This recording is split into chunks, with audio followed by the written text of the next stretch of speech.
यास्मान् विश्वतस्त्वमयक्ष्मया परिभूय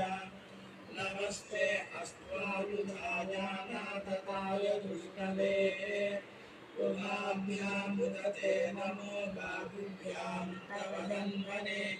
हरिते धन्वनो हेतिरस्मान् रुणक्तु विश्वतः अथो इषुस्तवारे अस्मन्निदेहितम्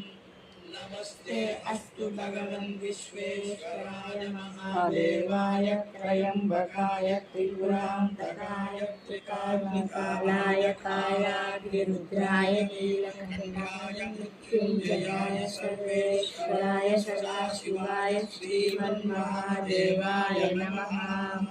नमो हिरण्यबाहवे सेनान्ये दिशां च पतये नमो नमो मुक्षेभ्यो अनिकेशेभ्यो पशूनां पतये नमो नमः संविजयाय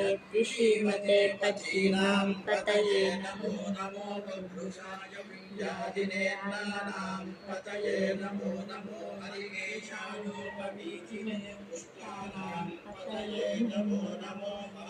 जगतां पतये नमो नमो।